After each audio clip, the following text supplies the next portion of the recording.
The smoke still rose from the village when Kira returned from her hunt, and her heart dropped into her stomach as she ran through the forest path with her bow clattering against her back and her silver hair streaming behind her like a banner of panic and fear. She burst into the clearing where her home used to stand and found only ash and broken stones and bodies lying still in the dirt, while the great bonding tree at the center of the village burned with flames that reached toward the sky like angry fingers. Kira fell to her knees and screamed, but no sound came from her throat, because the horror was too great for words. And she crawled forward through the debris looking for anyone who might have survived, but finding only silence and death wherever she turned. The slavers had come without warning as they always did, and they had taken everyone who could walk and killed those who resisted and left nothing behind except destruction and grief that felt like a physical weight pressing down on her chest. She found Zephyr near the bonding tree, and her dragon companion lay on his side with his golden scales covered in blood and his eyes closed forever, and Kira collapsed beside him, with her hands on his massive head, while tears ran down her face and dripped onto his cooling scales. Zephyr had been with her since she was 12 years old when he chose her during the bonding ceremony, and they had flown together through storms and sunshine, and now he was gone, and she felt like half of her soul had been ripped away, leaving only emptiness behind. A small chirping sound broke through her grief, and Kira looked up to see two tiny dragons stumbling out from behind a collapsed building, and they were barely old enough to walk properly, and their wings dragged on the ground as they approached her with frightened eyes. The red one was female with scales that glowed like embers in firelight, and she made sad little noises as she pressed against Kira's leg, while the blue male tried to be brave, but his whole body shook with fear and confusion. These were the youngest. Cubs from the breeding caves, and the slavers must have missed them, because they were too small to be worth the effort of catching, and now they had no parents and no protection in a world that had suddenly become very dangerous. Kira picked up both dragons and held them against her chest while they trembled and chirped, and she realized that she could not stay here because the slavers might return, and these babies needed food and shelter and safety that this dead village could no longer provide. She named them quickly in the old way by speaking their true names into their minds through the bond that all elves shared with dragons, and the red one became Ember for her glowing scales, and the blue one became Storm for the dark color of deep water before thunder. Kira gathered what little remained in the ruins and found some dried meat and a water skin that had not been destroyed, and she tore strips of cloth from her cloak to make a sling that would hold both cubs against her body while she walked. Trikyo. Dragons settled into the makeshift carrier with Ember on her left side and Storm on her right, and they weighed almost nothing. But Kira knew they would grow heavy quickly, because dragon cubs gained weight faster than any other creature in the forest. She stood in the center of her destroyed village one last time, and said goodbye to everyone she had ever known. And she promised Zephyr that she would protect these babies with her life, just as he had protected her all those years they flew together. Then Kira turned away from the smoking ruins and walked into the forest with no clear destination in mind, except away from this place of death, and toward whatever future might exist for an elf with two orphaned dragons in her care. The first day of walking was the hardest because every step took her further from home, and the cubs cried constantly for their mother, and Kira had to stop every few hours to feed them small pieces of meat that she chewed first to make soft enough for their tiny mouths. She found a stream as the sun began to set, and she made camp in a hollow beneath an old oak tree where the roots formed natural walls, and she could see anyone approaching from 3 directions while keeping her back protected. Ember and Storm huddled together in her lap while she tried to remember everything she knew about caring for dragon cubs, and she realized with growing panic that she knew almost nothing, because mothers usually handled all the feeding and training, while others in the village provided support. The cubs fell asleep eventually with their heads tucked under her arms and their warm bodies pressed against her sides. And Kira sat awake through the night watching the shadows and listening to every sound in the darkness around them. Morning came with gray light filtering through the trees, and Kira fed the dragons again with the last of her dried meat, and she knew she needed to find more food soon,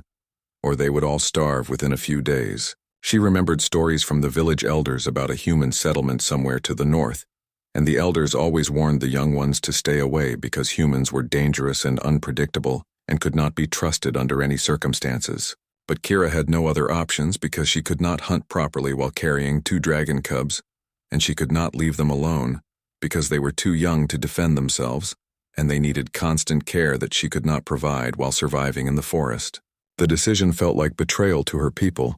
but her people were gone, and these cubs were alive and needed help. And sometimes survival meant doing things that tradition said were forbidden.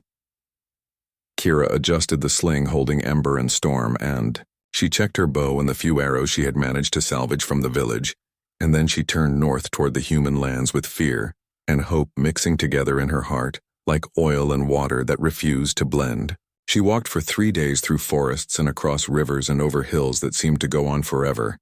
and the cubs grew heavier with each passing hour. But she did not stop except to rest and feed them and gather what little food she could find along the way. On the morning of the 4th day, Kira saw smoke rising in the distance, but this smoke was different from the smoke of her burning village, and it came from chimneys and machines, rather than destruction and death. She climbed a hill and looked down, into a valley where a human settlement sat with its strange buildings made of metal and glass and lights that glowed even in daylight. And she saw humans moving between the structures like ants in a colony going about their business. Ember chirped nervously and Storm pressed closer against her side, and Kira took a deep breath and whispered to them that everything would be all right, even though she had no idea if that was true or just a comfortable lie. She told herself to keep walking forward. She descended the hill toward the human settlement with her heart pounding and her hands shaking, and she knew that whatever happened next would change her life forever. Kira stood at the edge of the tree line for a long time, watching the human settlement and trying to gather courage that seemed to have abandoned her completely, and Ember squirmed in the sling while Storm made small questioning noises that meant he was hungry again, even though she had fed them less than an hour ago. The settlement was bigger than she expected, with at least 15 buildings arranged in neat rows and strange vehicles moving between them on paved paths, and she could see humans walking around in matching clothes that looked like some kind of uniform. A large sign near the entrance read, "Haven Point Research Station," in letters that Kira could barely read because Elven writing was completely different, and she had only learned a little bit of human language from traders who occasionally visited the forest villages. She took one step forward and then another, and the cubs seemed to sense her nervousness because they both went very still and quiet, as if they understood that this moment was important and dangerous in ways they could not fully comprehend. When she was about 50 feet from the nearest building, an alarm started screaming, and the sound was so loud that Kira almost turned and ran back into the forest, but she forced herself to stand still with her hands raised above her head to show she carried no weapons. Humans poured out of the buildings faster than she expected, and they all carried weapons that looked nothing like the bows and swords her people used, and she counted at least 20 of them, forming a semicircle around her with their weapons pointed at her chest. Kara wanted to speak, but her mouth was too dry and her heart beat so fast she thought it might explode, and Ember started crying, which made Storm cry too, and suddenly, both dragon cubs were making loud, distressed noises that echoed across the valley. One of the humans stepped forward, and Kira saw it was a woman with dark brown skin and short black hair and kind eyes that seemed to soften when she saw the dragon cubs, and she held up one hand to signal the other humans to lower their weapons. The woman spoke in the human language, and her voice was gentle despite the tension in the air. And she said something that Kira did not understand, but the tone was clearly meant to be calming and reassuring. Kira tried to remember the few human words she knew, and she managed to say help and babies in danger in a voice that shook with exhaustion and fear. And she gestured to the cubs in her sling to make her meaning clear. The woman's eyes widened when she got a better look at the dragon cubs, and she turned to the other humans and gave orders in a firm voice that made them all lower their weapons completely and step back to give Kira more space. Then the woman walked closer with slow, careful steps, and she smiled at Kira and pointed to herself and said, "Lisa Martinez." And then she pointed at Kira with a questioning expression on her face. Kira understood this was an exchange of names, and she said Kira in a whisper. And then she added Ember and Storm while touching each cub gently through the fabric of the sling. Lisa nodded and gestured toward the largest building, and she made motions that clearly meant come inside, and Kira hesitated for only a moment before following, because she had come this far, and turning back now would mean certain death for the cubs. The inside of the building was unlike anything Kira had ever seen, with smooth white walls and bright lights that had no flames and floors that gleamed like polished stone, and the air smelled strange and clean in a way that forest air never did. Lisa led her through several corridors while other humans stared and whispered, but kept their distance, and finally they entered a large room with comfortable chairs and a long table, and Lisa gestured for Kira to sit down. Kira lowered herself carefully into a chair and began unwrapping the sling to free the dragon cubs, and both of them immediately tried to climb onto the table while chirping loudly, and Lisa laughed, which was the first genuine sound of joy Kira had heard in days. Lisa left the room briefly and returned with food and water, and Kira drank so fast she almost choked while the cubs sniffed at the strange food items on the table with suspicious expressions that would have been funny under different circumstances. Another woman entered the room, and this one had red hair pulled back in a tight bun and bright green eyes that lit up with excitement when she saw the dragons, and she carried a bag that clinked with metal instruments. Lisa introduced her as Dr. Claire Bennett, and she spoke to Kira slowly using simple words and hand gestures to explain that she wanted to examine the cubs to make sure they were healthy. Kira watched carefully as Claire approached Ember first, and the little red dragon hissed and tried to hide behind Kira's arm, but Claire was patient, and she moved slowly while talking in a soothing voice that eventually made Ember relax enough to allow the examination. Claire checked Ember's eyes and mouth and wings with gentle hands, and she listened to the cub's heartbeat with a strange device that she pressed against the dragon's chest, and after a few minutes she smiled and nodded to show that Ember seemed healthy despite everything. Storm was braver, and he actually chirped happily when Claire picked him up, and he tried to nibble on her fingers in a playful way that made both human women laugh, and even Kira felt a tiny smile pull at the corners of her mouth. When the examination was finished, Claire spoke to Lisa in rapid human language, and Lisa nodded several times before turning back to Kira and using simple words to explain that the cubs were thin and tired but otherwise in good condition. Lisa asked questions about where Kira came from and what happened, and Kira tried her best to explain using the limited human words she knew combined with gestures and drawings on a piece of paper that Claire provided. The two women's faces grew serious as they understood that Kira's village had been destroyed by slavers and that these were the only survivors, and Lisa said something firm and strong that Kira did not understand, but the tone made it clear that Lisa was making a promise. Lisa stood and gestured for Kira to follow, and she led them through more corridors to a smaller room with a bed and a bathroom, and what looked like a food preparation area, and Lisa explained through gestures that this would be Kira's room for as long as she needed it. Kira felt tears burning in her eyes because she had not expected kindness from humans, and she had been prepared for rejection, or worse, but instead, these strangers were offering shelter and safety without asking for anything in return. She tried to say thank you in human language, but the words came out wrong, and Lisa just smiled and patted her shoulder gently before pointing to a button on the wall and explaining that Kira could press it if she needed help. After Lisa left, Kira collapsed onto the bed with both cubs crawling up beside her, and she wrapped her arms around them while they purred and chirped and finally settled down to sleep. For the first time in 4 days, Kira allowed herself to close her eyes and rest because she was not alone anymore, and maybe these human strangers would help her keep the cubs alive and safe. Kira woke to sunlight streaming through a window, and for one confused moment she forgot where she was and reached for Zephyr through the bond before remembering that he was gone, and the pain of that memory hit her all over again like a fresh wound.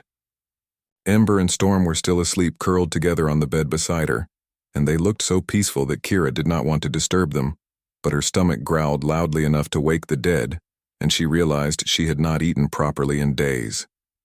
She sat up slowly and looked around the room in the daylight and saw details she had missed the night before, like the strange box mounted on the wall that showed moving pictures and the chair that seemed to be made of materials she could not identify. A soft knock on the door made her jump, and she called out in Elven before remembering where she was, and switching to the human word for enter that she had learned from traders years ago. Lisa opened the door carrying a tray loaded with food, and the smell made Kira's mouth water immediately, and behind Lisa came another human woman who looked younger with blonde hair and bright blue eyes that sparkled with curiosity.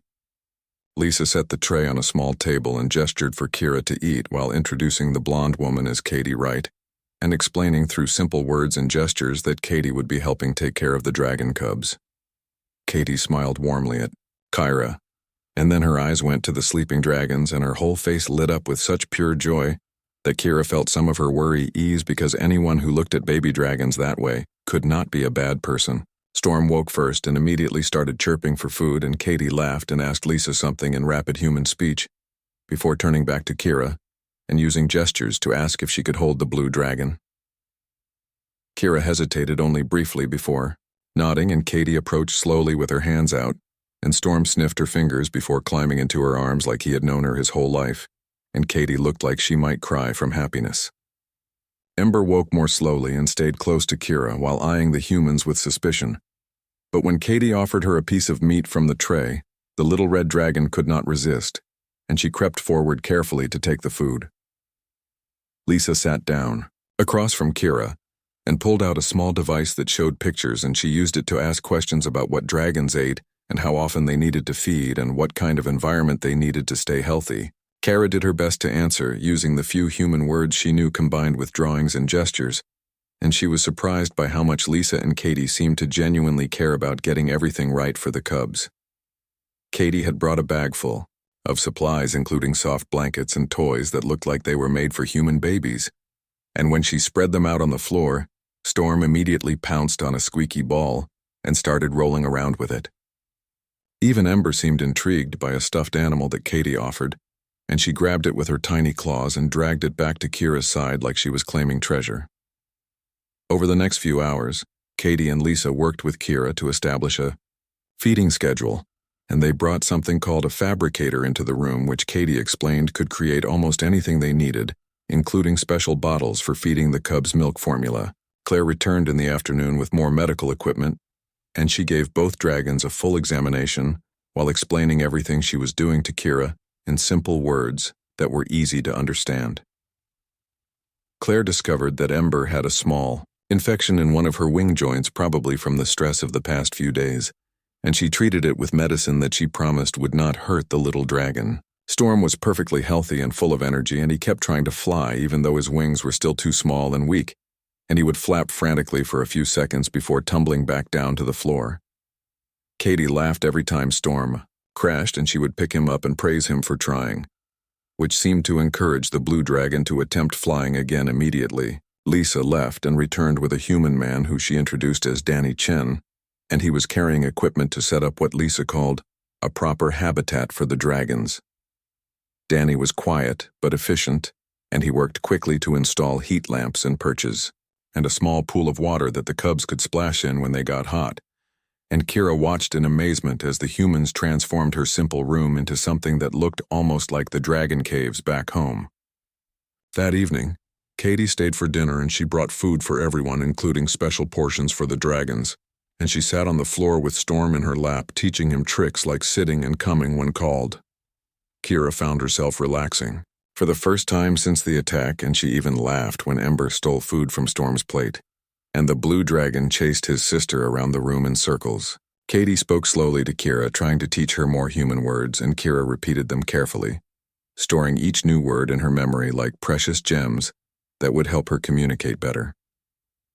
When Katie asked about Kira's village and what happened, the elf felt tears threatening again, but she forced them back and told the story as simply as she could, using the words she knew and filling in gaps with gestures. Katie's face grew serious and sad as she understood,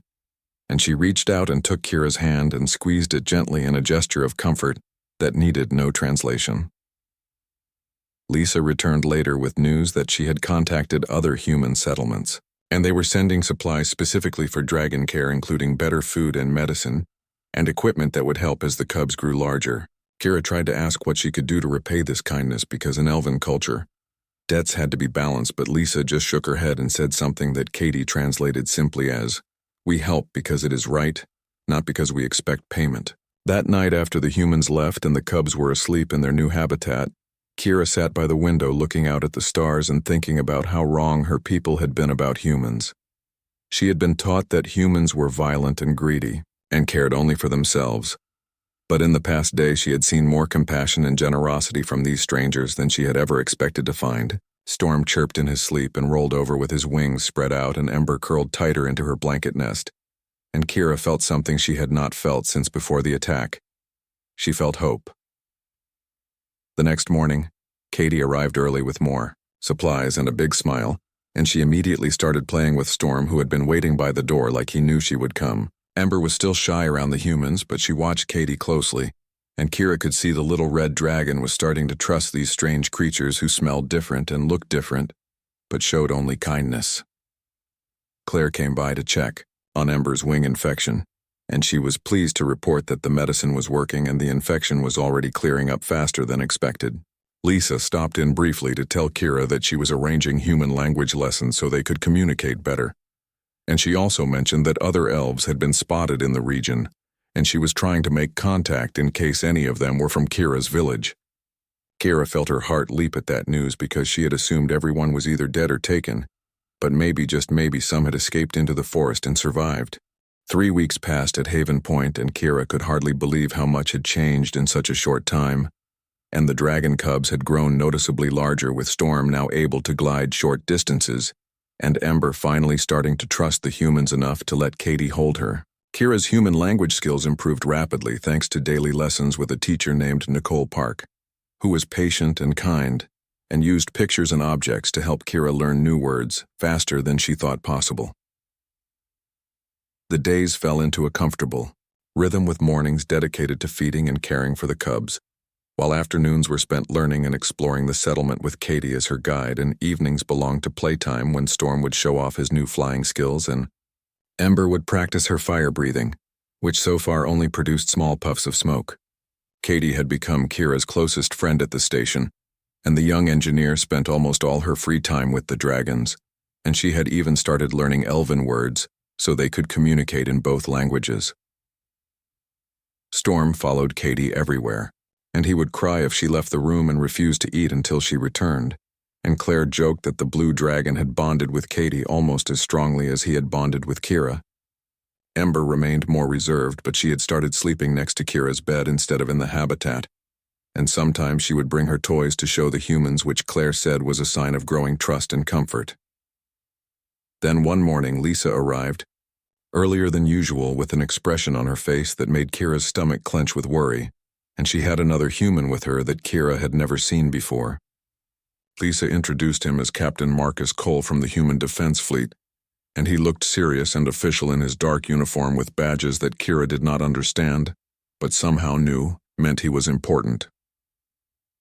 The captain spoke in careful, simple words explaining that his ships had been tracking the slaver vessels that attacked Kira's village, and they had finally located the main base where the prisoners were being held. Kira's heart started pounding so hard she thought everyone in the room must be able to hear it, and she asked in halting human words if her people were still alive, and if there was any chance of rescuing them.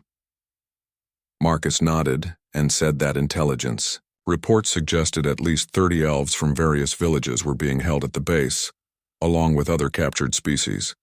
and he was planning a rescue mission within the next few days. Lisa added that Kira's help would be valuable because she knew Elven customs and could help reassure the rescued people that the humans were there to help, not harm, and she asked if Kira would be willing to join the mission. Kira agreed immediately, without hesitation, because those were her people and her responsibility, and she would do anything to bring them home, even if it meant putting herself in danger. Katie looked worried, and she asked what would happen to Ember and Storm while Kira was gone, and Lisa assured her that the cubs would be well cared for, and that Claire and Katie would stay with them constantly. The next 2 days were spent in preparation, with Kira teaching the rescue team basic Elven phrases and explaining cultural practices that might help them communicate with traumatized survivors, and Marcus listened carefully and took notes on everything she said. Katie spent extra time with the dragons preparing them for Kira's absence, and Storm seemed to sense something was wrong because he became clingy and refused to leave Kira's side.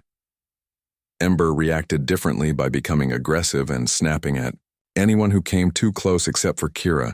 and she would not eat properly no matter how much Katie tried to tempt her with favorite foods.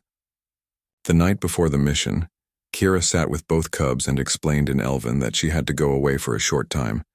but she would return, and they needed to be brave and trust Katie and Claire while she was gone. Storm chirped sadly and pressed his head against her chest, while Ember made low growling sounds that meant she was scared and unhappy, and Kira held them both and sang the old dragon lullabies until they finally fell asleep. Katie came to say goodbye early in the morning, and she hugged Kara tightly and made her promise to be careful and come back safe, and Kara promised,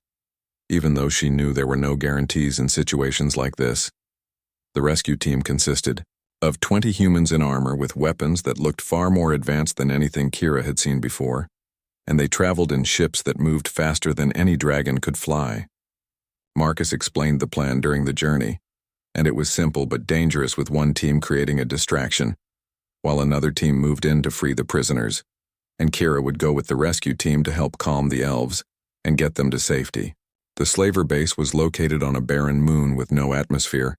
and the humans had to wear special suits, but they brought one for Kira that fit surprisingly well, and Marcus taught her how to use the communication device built into the helmet. They approached under cover of darkness, and Kira's heart raced as she saw the ugly metal structures of the base sprawling across the gray landscape like a scar on the moon's surface. The distraction team launched their attack with explosions that lit up the sky and drew the slavers away from the prison section, and Kira moved with the rescue team through corridors that smelled of fear and despair. They found the prisoners in a large holding cell, and Kira saw elves from at least 4 different villages, all huddled together, looking thin and scared, and some of them had injuries that made her want to cry. She called out to them in Elven, telling them that these humans were friends and had come to rescue them, and at first they did not believe her, because humans and elves had never been allies before. But then an older elf named Vera, who had been a healer in a neighboring village, recognized Kira and vouched for her,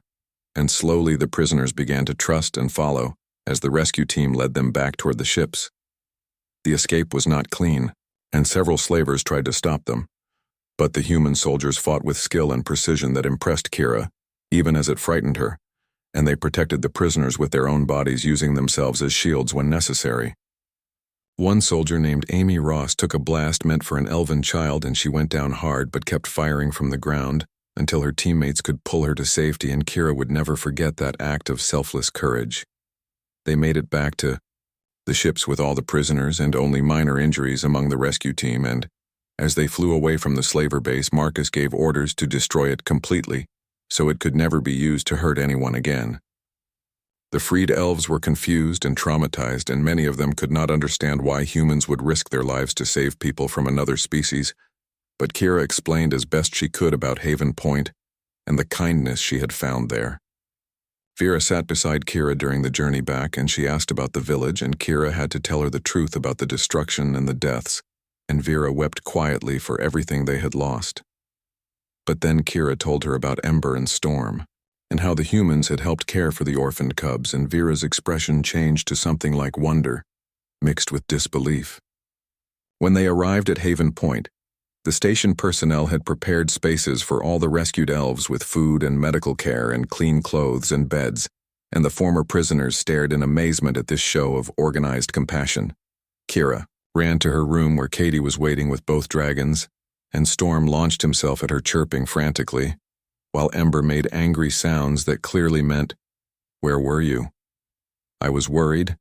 and Kira laughed and cried at the same time while holding them both. Katie looked exhausted but happy, and she reported that the cubs had been difficult but manageable,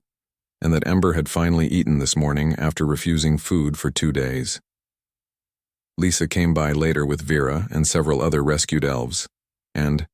she showed them around the station, explaining through Kira's translation that they were welcome to stay as long as they needed, and that humans would help them rebuild or relocate, or whatever they chose to do. Vera asked the question that all the elves were thinking, which was why humans would do all this for strangers from a species they had no alliance with,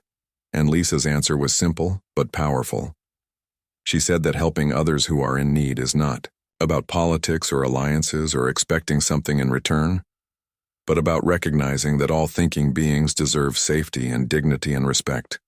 The weeks following the rescue mission brought massive changes to Haven Point, as the station worked to accommodate 30 rescued elves while maintaining normal operations, and Kira found herself acting as a bridge between her people and the humans who had saved them. Many of the rescued elves struggled to accept human kindness, because generations of fear and mistrust could not be erased overnight, and some, like an elderly elf named Torin, refused to eat food prepared by human hands or sleep in rooms within the human buildings. Vera worked alongside Kira to convince the others that these humans were different from the stories they had been told, and slowly most of the elves began to relax and accept the help being offered, though some remained suspicious. Storm had grown, large enough that his wings could carry him across entire rooms, and he loved showing off for the elven children who had never seen dragon cubs up close before, and Katie had to chase him constantly because he kept trying to explore areas of the station that were dangerous for curious dragons. Ember remained shy around strangers, but she had finally accepted Claire completely and would allow the doctor to examine her without any fuss, and she had even started producing small flames instead of just smoke, which made Kira proud beyond words. The human government sent supplies and additional personnel to help Haven Point manage the increased population, and they brought experts in trauma counseling who worked with the rescued elves to help them process what they had endured. Lisa held daily meetings with the elven community leaders to discuss plans for the future, and the options ranged from establishing a new settlement nearby to relocating to existing elven territories far from the slaver routes. Katie had been teaching several elven children about human technology, and they were fascinated by everything from the fabricators to the communication devices, and one young elf named Finn showed such aptitude that Claire joked he would make a fine engineer someday. One morning, sensors detected an approaching ship and alarms began blaring throughout the station, and Kira's first thought was that the slavers had somehow tracked them and found the refugees. Lisa immediately ordered everyone to shelter areas, while the defense team prepared for possible attack, and Kira grabbed both dragon cubs and ran with the other elves to the reinforced bunker beneath the main building. The elves panicked remembering their capture, and several people started crying while others tried to comfort them,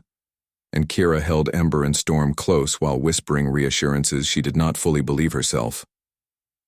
Marcus arrived at the bunker entrance with his team fully armed, and he spoke calmly explaining that they had identified the ship, and it was not slavers, but rather an unknown vessel broadcasting a distress signal. Lisa made the decision to answer the distress call despite the risk because, as she told Marcus later,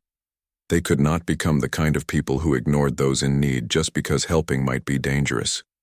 The approaching ship was badly damaged and barely functional, and when it docked at Haven Point, the crew that emerged consisted of 3 more elves and 2 dragons who were injured and terrified. The leader of this group was a tall elf woman named Arya, who collapsed as soon as she stepped off the ship, and Claire rushed forward with her medical team to help, while the 2 dragons, a mated pair named Sky and Thunder, growled warnings at anyone who came too close. Kira approached slowly, speaking in the old dragon tongue, and explaining that this was a safe place and these humans were friends, and gradually the adult dragons calmed enough to allow Claire to treat their wounds. Arya's story was similar to Kira's, with her village destroyed and most of her people killed or captured, but she had managed to escape with a few others and the bonded dragons, and they had been running from slavers for weeks. When Arya regained consciousness and saw the number of elves at Haven Point living peacefully alongside humans, she thought she was dreaming, or perhaps had died and entered some strange afterlife. Vera and Kira spent hours explaining everything to Arya and her companions and showing them how the humans had not only rescued the captured elves, but were actively helping them rebuild their lives. The 2 adult dragons bonded quickly with Ember and Storm, and they took over much of the cubs' training, teaching them proper flying techniques and hunting skills that Kira could never have taught alone. Storm was fearless in his lessons, and he would attempt aerial maneuvers that were far too advanced for his age, and he crashed spectacularly at least once per day, but always got up chirping happily and ready to try again. Ember preferred to watch and learn before attempting new skills, and Thunder. The male dragon seemed to understand her cautious nature and worked with her patiently until she felt confident enough to try flying at higher altitudes. Katie continued to spend most of her free time with the dragons, and Storm had become so attached to her that he would sleep outside her quarters at night and wait for her every morning. The bond between Katie and Storm had grown so strong that Claire wondered if they might be developing a true partnership, like the ones between elves and their dragons, and when she mentioned this to Kira, the elf admitted she had been thinking the same thing. Traditional elven wisdom said that only elves could bond with dragons, but Storm clearly loved Katie as much as any dragon had ever loved an elven partner, and the rules seemed less important than the genuine connection between them. Lisa called, a community meeting 6 weeks after the rescue mission, and she announced that the human government had approved funding to build a permanent settlement adjacent to Haven Point, where elves and humans could live as neighbors and allies. The news was met with mixed reactions, and some elves like Torin insisted they should return to traditional forest territories and rebuild separate from humans, while others saw the value in maintaining the relationships they had formed. Arya surprised everyone by speaking in favor of the joint settlement, and she said that her people had been isolated for too long, and that isolation had made them vulnerable, and perhaps it was time to try a different path. Vera agreed, and pointed out that the humans had proven themselves trustworthy through actions, not just words, and that their children deserved to grow up in a world where different species worked together, instead of living in fear of each other. The vote was close, but ultimately the majority chose to accept the human offer and begin planning for the new settlement, and Lisa promised that elves would have equal say in all decisions, and that their culture and traditions would be respected and preserved. Katie approached Kira privately one evening, while Storm was practicing flying with thunder, and she asked a question that had clearly been weighing on her mind for some time. She wanted to know if it would be wrong for a human to bond with a dragon, and if Storm's attachment to her was something that should be discouraged, because it went against elven tradition. Kira thought carefully before answering, because this was a question that would have been unthinkable just a few months ago, but so much had changed, and maybe traditions needed to change too. She told Katie that bonds were not about following rules, but about genuine connection and trust and love, and if Storm had chosen Katie, then who was anyone to say that choice was wrong? Katie's eyes filled with tears, and she hugged Kira tightly and whispered, "Thank you," in Elven, which made Kira smile because her friend's pronunciation had improved so much. That night, as Kira lay in bed with Ember curled beside her, she thought about everything that had happened since the day her village burned, and how one terrible tragedy had somehow led to unexpected friendships and new possibilities. She thought about Zephyr and knew he would be proud of how she had protected the cubs and brought her people to safety. And maybe he would even approve of the changes happening between humans and elves. Storm chirped outside Katie's door, and Kira heard her friend let him in with a soft laugh, and she knew that whatever the future held, it would be different from anything their ancestors could have imagined. The next morning brought news that changed everything, because sensors detected a massive fleet approaching the system, and Lisa's face went pale when she saw the identification codes. The slaver organization had sent reinforcements, and they were coming for revenge and to reclaim what they considered their stolen property, and Haven Point had less than 2 days to prepare for an attack that might destroy everything they had built. Kira stood with Lisa and Marcus and Katie and all the other humans and elves who had become family, and she knew that whatever happened next, they would face it together, because that was what families did.